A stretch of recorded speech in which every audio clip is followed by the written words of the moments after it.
Hello, welcome to my next video lecture. As I already told you that this video lecture will be on the topic called as dynamic memory allocation.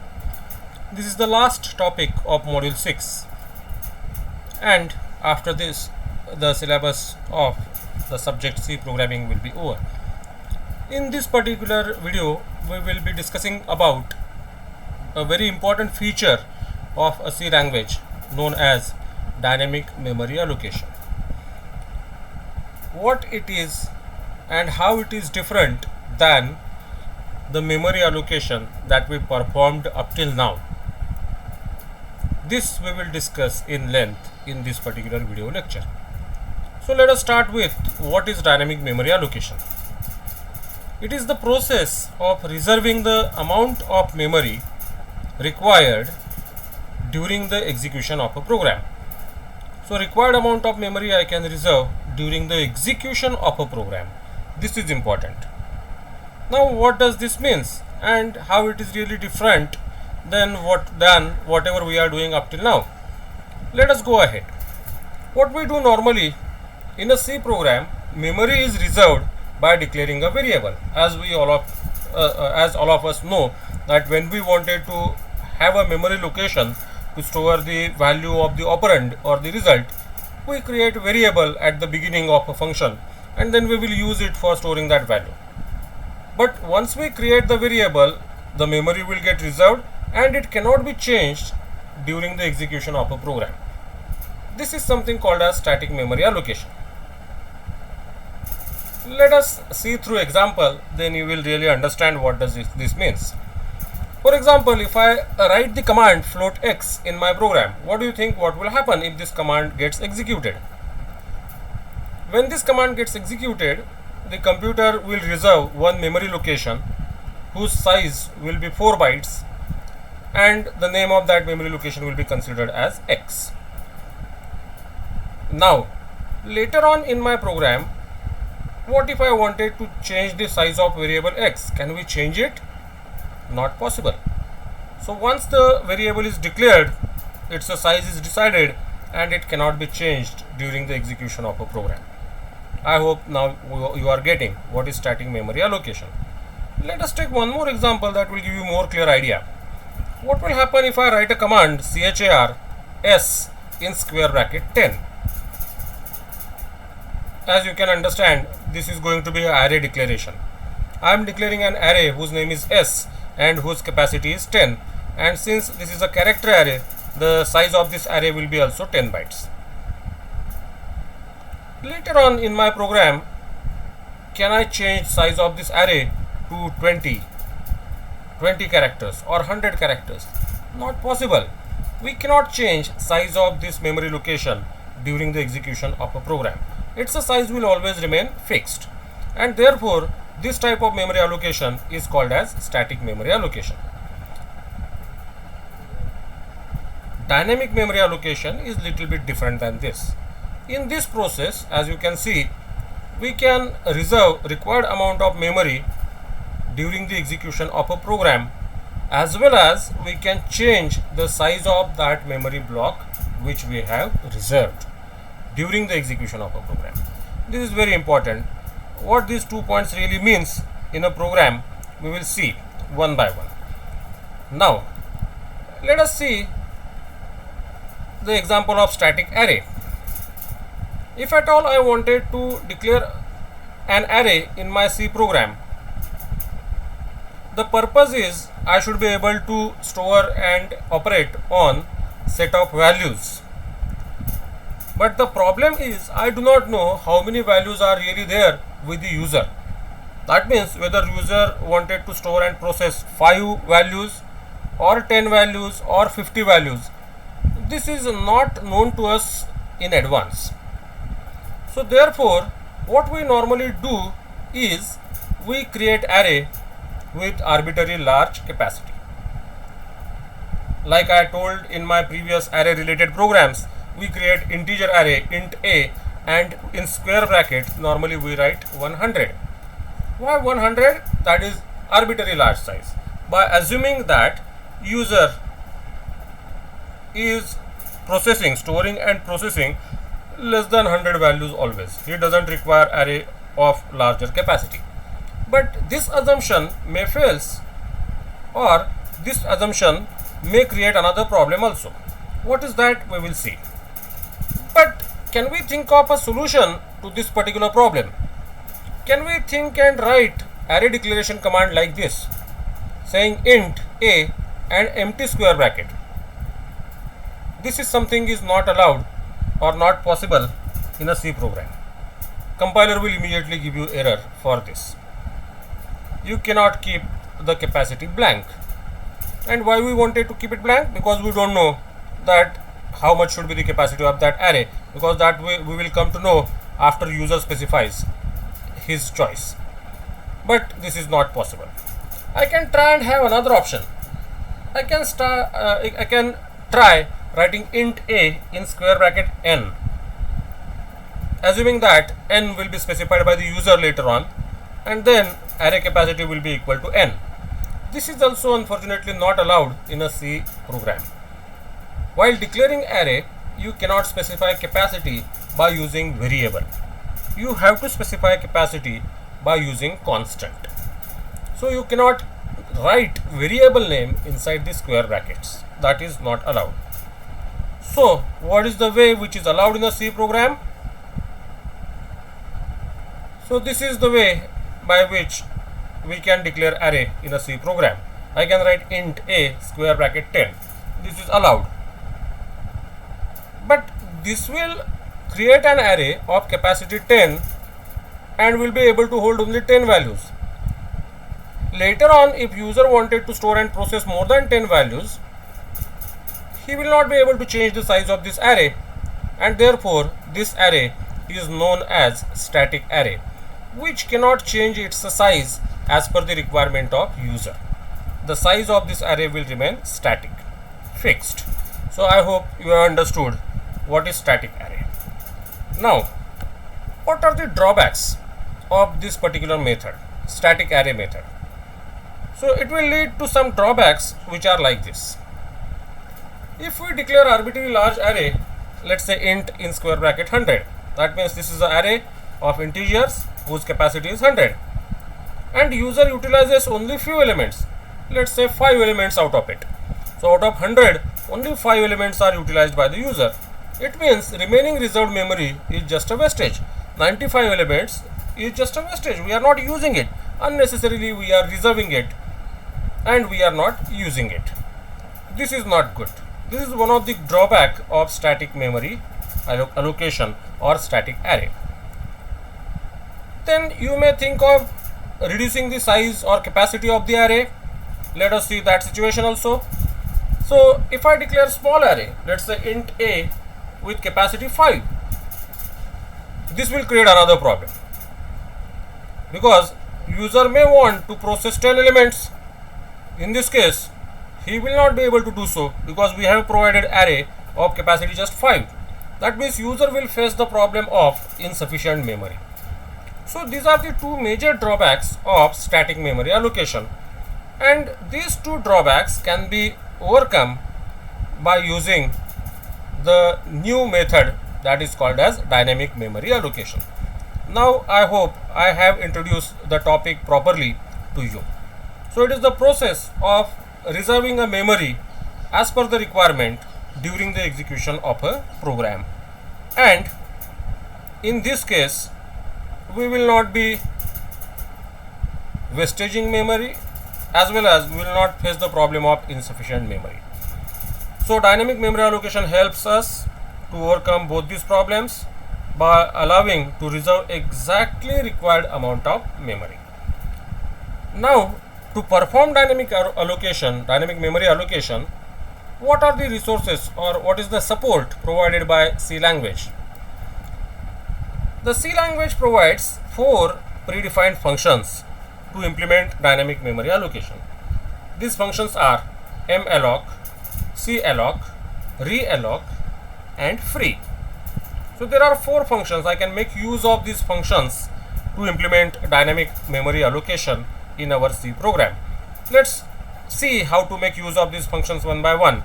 But before I use them in my program, since these are predefined, they are predefined functions, what I should know is their header file, because unless I do not include that header file in my program, I cannot make use of these functions.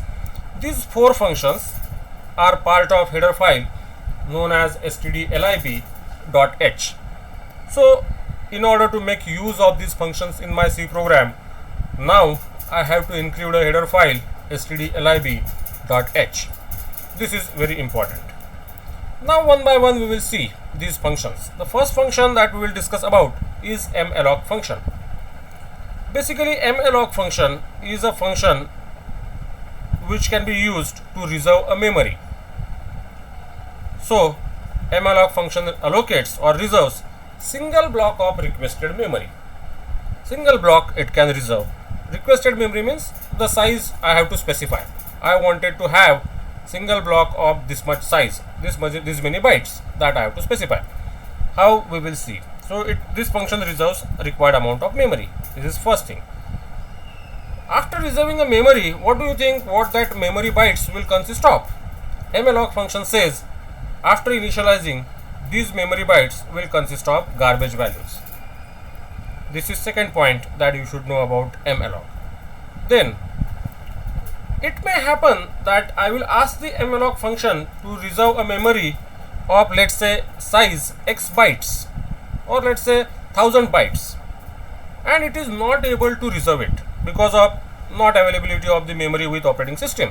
This may happen that I wanted to reserve a memory block of huge capacity, but that much memory is right now not free. That means malloc function will fail to reserve a memory. In this case, this function returns null. If this function is not able to reserve the required amount of memory, this function will return null. So if the value returned by this function is null, we should understand the requested amount of memory is not reserved. The function is unsuccessful. But what if it is successful? If this function is able to reserve required amount of memory, then this function returns void pointer, which is required to be typecasted into required type. So in short, if the function is unsuccessful, it will return null. If the function is successful, it will return void pointer. I am not saying only void, it is void pointer. Void pointer means void star. We will see that very soon. Now I know these many things about malloc. Let us see how to write it. That means what is the general syntax. Syntax for malloc function is like this. I need to write name of the pointer on the left hand side equal to, I have to write typecasting on the right hand side, and you know typecasting is always specified in the parenthesis pair. We need to write required type. In the normal typecasting we have to write only required type, but this is pointer typecasting, so I have to write required type star. So that star is also there. Then we need to write name of the function, that is malloc, and this malloc function requires one parameter, that is size of block to be reserved in bytes. Suppose I wanted to reserve a block of 100 bytes, then in this bracket I will write 100. If I want to use that block of 100 bytes as integer array, then here I have to write int star. If I wanted to use that 100 bytes block as a character array, then I have to write here char star. If I wanted to use this block of 100 bytes as a float array, then I have to write here float star. It is that simple, because malloc function returns a void pointer, and that is required to be typecasted into required type. In the example you will understand what does this means. So let us go to our Turbo C and write a small program to see the implementation of malloc. Now what I will do is I will declare integer variable n and integer variable I. We have declared normal variables. These are not arrays, these are normal variables, integer variables n and I. As well as I will declare one integer pointer by writing int star p, which is not referenced or which is not pointing anywhere. This is just a declared pointer, not initialized. Now I will write clr scr. I want to write a program basically to store n values and display them. I wanted to store n values and display them. That means definitely we require array, but we have not declared array in this program because I don't know n means how much. If I use static array, I have to declare array of arbitrary large size like 100, and then I should accept n from user, and either I am wasting a memory or I am falling short of memory. To avoid that situations, we are going to use dynamic memory allocation. Now let's see how we can use it. The first thing that we will do is we will ask the user how many values you want to store. We will ask the user how many values you want to store, because up till now I have not declared any array. I have not reserved any memory for storing values. First tell me how many values you wanted to store, so that I will create array of exactly required size. I hope you are now getting the change in sequence. Static array में what we are doing, first we are declaring array of arbitrary large size, and then we are asking the user to use part of it, and we are facing wastage of memory. Now we are reversing. Now first we are asking the user that how many values you want to store, and then we will declare array which is capable of holding only that many values. That means we will create exactly required amount of memory. So now I will write scanf to read the user choice. I will write %d address of n, and then the next step is important.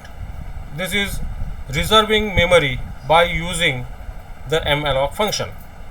If you remember the syntax is like this. I need to write pointer on the left side, then I have to write required type star bracket complete, then I have to use malloc, and then in bracket I have to specify size in bytes. This is the general syntax of using malloc function. If you remember, I have shown it in the PowerPoint. Now who is the pointer that we are using in our program? It is pointer p, so pointer will be replaced by p. Now we wanted array for what? We wanted to have array for storing and processing integer values. So I want required type to be int. So I will write int space star. malloc is the name of the function. I will keep it as it is. And what do you think? What will be the size in bytes required? Is it n, or it will be 2 into n? What is n? If I say I wanted to store n values, what is n? N is the capacity required. That means number of elements required. But since every element should be able to store integer value, the size of every element should be equal to 2. Therefore, the total size of the array will be required to be n into 2. Or many times this will be written as size of in bracket int. So you know what is the size of int data type? It is 2 bytes. So this will be, if user says I wanted to store 5 values, then this will be 5 into size of int means 2, so it is 10 bytes. So a memory block of size 10 bytes will be reserved. If you are not getting this syntax size of int, which is used in many books, you can directly write the size of that data type over here. Since int size is varying from system to system, and we have already seen it in DOS system like which I am using, the size of int is 2 bytes, but the Linux system that we are using in the college, the size of int is 4 byte. So sometimes we may not be able to decide what to write here, 2 or 4. So therefore many books prefer to write size of in bracket int. So let this program is executing on a DOS system or Linux system. It will pick up the size of int as per the system, and that will decide the total size of memory block. I hope you have understood this syntax. This will reserve a memory block which is sufficient to store n values. Now I will ask the user to enter the values. So I will write printf. I will ask the user enter percentage d values, and for this percentage n d we will write n. So if n is 5, it will say enter 5 values. We will read that 5 values by writing for I is equal to 0, I less than n, I plus plus. Inside this we will write scanf, we will write percentage d, and since we do not have array, directly we are having pointer, we know how to access the element of array by using pointer. Address of the array element can be given by writing p plus I. This is what we have seen in the pointers. So I hope you have understood this procedure. This will accept n elements from the values from the user, and it will be used to initialize the array. Now we will simply display the array. So I will write printf array is equal to \n, and on next line I will keep on displaying the elements of array by again using a for loop. For I is equal to 0, I less than n, I plus plus. Inside this I will write printf percentage d \t, and actually or normally we write ai, but ai is the element of array, it's a value, and that can be accessed by using pointer like this, star in bracket p plus I, which also I have discussed during the pointer. After this I will write get ch, and that's all. This is the end of our program. So it is very simple to perform dynamic memory allocation and use that block in the program. Let us compile our program. We will find there will be one error. The error is function malloc should have a prototype, and I already told you, since this is a predefined function, when I wanted to use it in my program, I should include appropriate header file. So I will write #include stdlib.h. So malloc function is present in stdlib.h, so I have included it. Now let us compile it and run it. What you will see, it is asking how many values you want to store. I wanted to store 4 values. Enter the 4 values, let's say 11, 22, 33, 44. These are the 4 values that I wanted to enter. When I press enter, it will show array is equal to 11, 22, 33, 44. And what will be the memory that I am utilizing for storing 4 values? Exactly 8 bytes, not like 200 bytes, which is in case of static array. Because even user wanted to store 4 values, we will reserve the array of capacity 100, that means 200 bytes. So we are wasting a lot of memory. That is not there when I am using dynamic memory allocation. So I hope you have understood this simple process known as dynamic memory allocation by using malloc function. Malloc has got its brother, that is calloc, which is very similar to malloc. Quickly we will go through it. This all I think just now we have seen. So let us discuss. If I wanted to have array of capacity n, then size of that array will be 2 into n. Let us declare a pointer p, accept the capacity n from user. In the program just now you have seen it. Allocate memory by writing p is equal to int star malloc 2 into n or n into 2. We did it in the program. And then if I assume n is equal to 5, then the memory block reserved will be like this. So there will be 5 elements, element 1, 2, 3, 4, 5. Size of every element is 2 bytes, and the address of the first element will be p plus 0, address of second element will be p plus 1, address of third element will be p plus 2, likewise. So this actually what we implemented in our program. Let us go to the second function, that is known as calloc function. The calloc function allocates multiple block of requested memory. malloc will reserve single block of requested memory. calloc can reserve multiple block of requested memory. malloc, the reserved memory will consist of garbage values, but calloc, the reserved memory will consist of 0. It will not keep garbage value. It will replace all the garbage by zeros in the reserved block. Again same thing, if calloc function fails to reserve memory, it will return null. But if it is successful, it will return void pointer, which can be typecasted into required type, which is also similar to the malloc. The syntax is also very similar. I need to write pointer on left hand side equal to required type star as the type casting in the bracket calloc, and you can see the changes here. In malloc I need to specify only size of block in bytes. Now I have to specify two parameters. The first parameter is always number of blocks that I wanted to reserve, and second parameter will be size of that block in bytes. So we can make use of calloc function in our program. Now you can see the syntax for calloc and malloc is exactly same except one change. I will change the name calloc. Here we specified only one parameter. In calloc we require two parameters. The first parameter is number of blocks, and second parameter is how many or what is the size of that block. So if I wanted to reserve only one block of this size, then I will write 1 here. So 1 comma n into size of int. So this will be calloc. If I wanted to reserve two blocks of this size, then I will write 2 comma n into size of int. If I wanted to allocate 10 such blocks, I can write 10 comma n into size of int. So this is how calloc is different than malloc. If I will reserve only one block. Let us compile the program again and run it. Let's say I wanted to store only three values 1 2 3, and the result is in front of you. So malloc and calloc are almost same with some minor differences which just now we discussed. Let us go back to our presentation. We'll go to the third function, that is known as realloc. This realloc function can be used to change the size of reserved memory.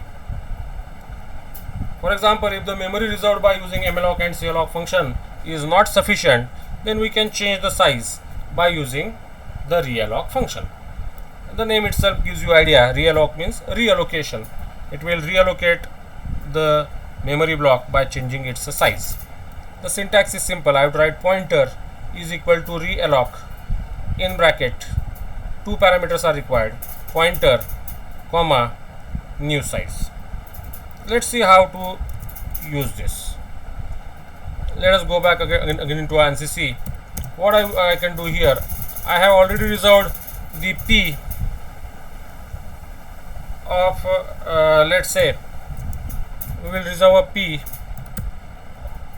one block of size, let's say 5 bytes. So I am using or I am reserving a memory block, one block of 5 byte size, but I wanted to change it. I wanted to change the size as per the user requirement. So what I can do is p is equal to realloc